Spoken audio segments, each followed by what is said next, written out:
Welcome back to Cap Review. We're here with Congressman Steny Hoyer. So just taking a look at the 118th Congress. You've seen a lot happen. You've watched John Boehner resign, Paul Ryan retire. What do you think will be next with Speaker McCarthy? I understand you have a good working relationship with him. You know, I was the majority leader and he was the minority leader. So it was important that we worked together, and I tried to do that. He tried to do that. And we have a working relationship. He obviously doesn't agree with me on a lot of things and vice versa, but we know that it is our responsibility to try to make this institution work to the benefit of the American people. You mentioned Boehner and Ryan resigned, frankly, or left. They did so, in my opinion, for the same reason it was so much trouble for Kevin McCarthy to be elected Speaker. It took him 15 ballots. That hasn't happened in 100 years. It is because the hard-line right-wing faction of the Republican Party is so unwilling to compromise, so unwilling to work together with others, and one could say hidebound in their positions. Obviously, if you have 435 people, it won't work if one side takes my way or the highway. You have to work together. And Kevin is going to find the same problems and same challenges that Boehner confronted and that Ryan confronted. We'll see how he succeeds. And I want to take it back to 1960 when you were a student at the University of Maryland College Park and you saw a speech by then Senator John F. Kennedy, and it really inspired you to pivot your career to politics. 63 years later, you're right here. Did you ever think you'd be in the game for this long? No, I did not. As a matter of fact, Tasmin, I didn't participate in the retirement program for the first 4 years because I thought I won't be here that long. Yeah. And here I am 42 years later, still a member of the House of Representatives. What's kept you motivated? I think it's a wonderful job. You get to meet wonderful people, including on the other side of the aisle.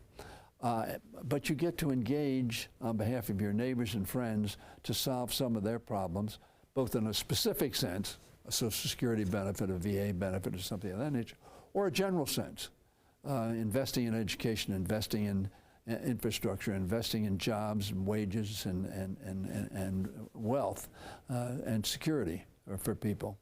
And the Affordable Care Act, a great accomplishment to make sure that people had access to affordable quality health care. So that's a great thing to do every day. And what do you want your legacy to be? Not just for Maryland, but specifically the 5th Congressional District. Well, for the 5th Congressional District, I'd sure like to get the FBI. I helped get the money for our courthouse, our federal courthouse, and got the federal courthouse there. That was very controversial, but now is a going concern and does more business than other places in the state, and showing what a success it is. I brought jobs to Prince George's County and to Southern Maryland. I've invested in education. My wife, Judy, was an early childhood educator. She started a full-service 3- and 4-year-old enterprise. There are now 69 Judy's centers in our state, all over this state, and they're going to be 100. So not only my own legacy, but the legacy of my wife that I have since her death. She died 26 years ago this month. The legacy of my wife, I think, is a great one as well in terms of early childhood education. And talk to us about the Black History Month annual breakfast that you've been doing for so many years now. We started in 1981.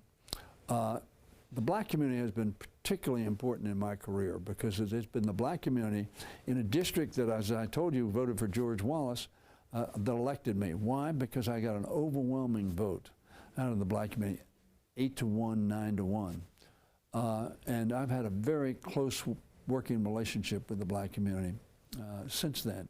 As they've grown, I've grown with them, or they've grown with me. We've had extraordinary. Barack Obama has spoken at the Black History Breakfast. John Lewis, my dear friend. I walked across the Edmund Pettus Bridge with him 15 times, 7 of them holding his hand. Wow. Extraordinary experience.